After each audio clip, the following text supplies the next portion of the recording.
इस वीडियो के अंदर हम लोग डिस्कस करने वाले हैं फैसाई लाइसेंस का रिन्यूअल प्रोसेस बताने वाला हूं। गवर्नमेंट ने रिसेंटली एक सर्कुलर इशू किया है जिसके अंदर उन्होंने टर्म्स एंड कंडीशन डाली है अगर आप फैसाई का रिन्यूअल का प्रोसेस करना चाहते हैं तो। प्लस इसके ऊपर लेट फीस भी लगती है अगर आपने टाइम के ऊपर नहीं किया तो। एक्सपायरी करने के बाद में क्या रिन्यूअल पॉसिबल है कि नहीं है, गवर्नमेंट की क्या गाइडलाइंस है, तो ये सारी जानकारी आप लोगों को देने वाला हूँ उस वीडियो के अंदर, तो प्लीज़ पूरा वीडियो जरूर देखिएगा। वीडियो को शुरू करने से पहले बताना चाहूँगा, अगर आप प्रोफेशनल एक्सपर्ट के थ्रू अपने एफएसआई का लाइसेंस रिन्यू कराना चाहते हैं बहुत ही अफोर्डेबल कॉस्ट के ऊपर, लिंक मैंने डिस्क्रिप्शन बॉक्स में दे रखी है जहां पे आप हमसे कांटेक्ट कर सकते हैं। तो देखो, पहले अगर मैं गवर्नमेंट गाइडलाइंस की यहाँ पे बात करूं तो 2023 के स्टार्टिंग के अंदर ये सर्कुलर इशू हो गया था। पहले क्या होता था, अगर आप फैसाई को रिन्यू वगैरह कराना चाहते तो वापस से सारे डॉक्यूमेंट्स आपको जमा कराने पड़ते थे और उसकी प्रॉपर ऑफिसर स्क्रूटनी करता था, उसके बाद में आपको अप्रूवल प्रोवाइड किया जाता था। लेकिन इस सर्कुलर के हिसाब से अब जितने भी यहाँ पे जो बेसिक रजिस्ट्रेशन है या जो लाइसेंसेस है, अगर आप यहाँ पे जो है रिन्यूअल के लिए प्रोसीजर के अंदर डालते हैं तो यहाँ पे आपको विदाउट अप्रूवल जो है बेसिकली ग्रांट कर दिया जाएगा। यानी वापस से आपको जो है यहाँ पे स्क्रूटनी वगैरह ये सब प्रोसेस से जाना नहीं पड़ेगा। लेकिन गवर्नमेंट ने इसके ऊपर कुछ कंडीशन लगा रखी है। पहली कंडीशन ये है कि आपका जो एग्जिस्टिंग लाइसेंस या रजिस्ट्रेशन जो सर्टिफिकेट है उसके अंदर कोई चेंज नहीं होना चाहिए। प्लस उसके अलावा यहाँ पे आपका जो लाइसेंस है कोई कैंसिल नहीं होना चाहिए, ना ही कोई सस्पेंड वगैरह होना चाहिए। लाइसेंस के लिए रिन्यूअल का जो है पीरियड 1 साल का है और जो बेसिक रजिस्ट्रेशन जो सर्टिफिकेट होता है उसका रिन्यूअल का पीरियड 1 से 5 साल का रहेगा, जो भी आप फीस पे करोगे उसके अकॉर्डिंग। और साथ में जितने भी जो बिजनेसेस है उनको एक डिक्लेरेशन देना पड़ेगा कि भाई हमारे पास में प्रॉपर जो भी फूड बिजनेस को, मेरे फूड बिजनेस को जो भी एनओसी वगैरह चाहिए वो सारी भाई मेरे पास में, तो ये थोड़ी सी डिक्लेरेशन देने पड़ेंगे। इसके अलावा यहाँ पे एक लेट फीस लगा करती थी 100 रुपीज़ पर डे की।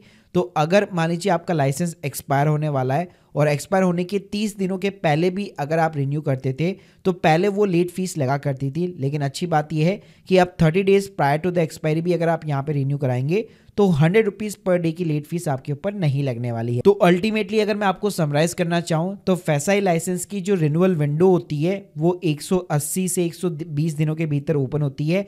यानी जब भी आपका एक्सपायर होने वाला होगा 180 दिन पहले ही आप उसको यहाँ पे रिन्यू वगैरह के लिए रिक्वेस्ट वगैरह डाल सकते हो। बेसिक जो रजिस्ट्रेशन है, लाइसेंस है, वो आपको विदाउट स्क्रूटनी जो है ग्रांट कर दिया जाएगा। 100 रुपीज़ पर डे की यहाँ पे पेनल्टी लगेगी अगर आप एक्सपायरी के बाद में यहाँ पे इसको रिन्यू कराते हो। लेकिन मैंने बताया कि अगर 30 डेज पहले भी कराते हो तो जो पहले पेनल्टी लगा करती थी वो अब पेनल्टी यहाँ पे नहीं लगने वाली है। तो चलिए गाइस, आपको बताना चाहूंगा कि आपको कैसे रिन्यू करना है। तो सबसे पहले आपको इस स्क्रीन के सामने आना पड़ेगा foscos.facai.gov.in। इस वेबसाइट के ऊपर आने के बाद में आपके पास में यहाँ पे 2 ऑप्शन होते हैं।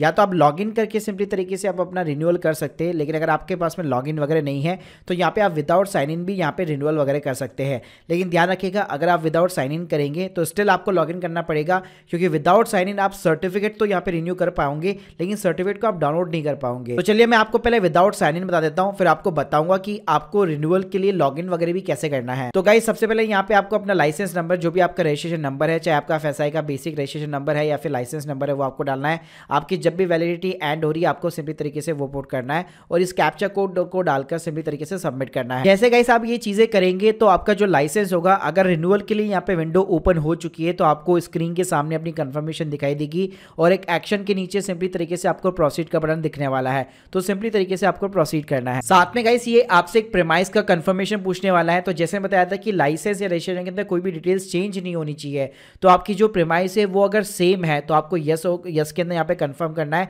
अगर आपकी प्रीमाइसेस यहाँ पे चेंज हो चुकी है तो आपको नो बटन के ऊपर क्लिक करना है। तो जैसे गाइस आप यस बटन के ऊपर क्लिक करेंगे तो यहाँ पे आपका सिंपली तरीके से जो फॉर्म होता है उसका प्रीव्यू सिंपली तरीके से आपको दिखने वाला है। अब गाइस यहाँ पे आपको कुछ डॉक्यूमेंट्स अपलोड करने पड़ेंगे, जैसे कि आपका आधार कार्ड वगैरह तो नॉर्मल सी चीज हो गई, लेकिन यहाँ पे आपको एक डिक्लेरेशन फॉर्म भी सबमिट करना पड़ सकता है। देखिए गाइस, अगर आपकी प्रोप्राइटरशिप फर्म है तो इस टाइप का डिक्लेरेशन फॉर्म होता है, तो इसके अंदर सिंपली तरीके से आपको मैनुअल डिटेल्स वगैरह फिलअप करनी पड़ती है, नीचे आपको साइन वाइन वगैरह करने पड़ते हैं। इसके अलावा अगर आप सेंट्रल लाइसेंस वगैरह के लिए अप्लाई कर रहे हैं या फिर स्टेट लाइसेंस के लिए अप्लाई कर रहे हैं तो इस टाइप का डिक्लेरेशन भी आपको यहाँ पे सबमिट वगैरह करना पड़ता है। इसके अलावा अलावा गाइस अगर आपकी प्रीमाइस यहाँ पे चेंज हुई है तो उसका प्रूफ ऑफ प्रीमाइस जैसे कि electricity bill copy with the NOC भी यहाँ पे आपको सबमिट करना पड़ सकता है। ये डॉक्यूमेंट्स अपलोड कराने के बाद में गाइस यहाँ पे आपको नंबर ऑफ द ईयर्स पूछेगा। तो जैसे बताया कि रजिस्ट्रेशन जो है आप 1 से 5 साल के लिए यहाँ पे वापस रिन्यू करवा सकते हैं, लेकिन जो लाइसेंस होगा उसमें केवल आपको 1 साल का ही ऑप्शन दिखाई देने वाला है। उसके बाद में गाइस जैसे आप सबमिट करेंगे तो ये आपसे ई साइन मांगेगा। तो सिंपली तरीके से आप अपने मोबाइल नंबर के थ्रू या अपने आधार कार्ड के थ्रू यहाँ पे जो भी आपका लिंक मोबाइल नंबर है उस पर ओटीपी डालकर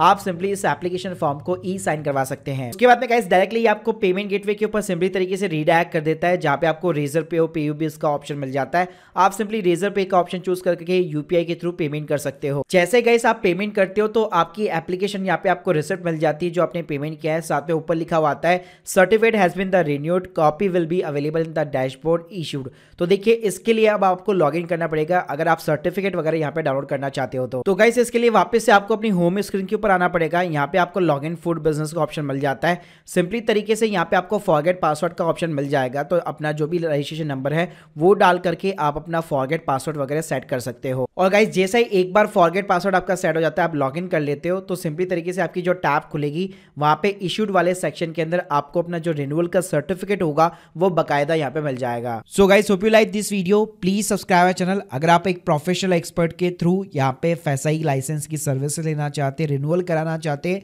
बहुत ही अफोर्डेबल कॉस्ट के ऊपर, link in the description box. Thank you guys, thank you very much.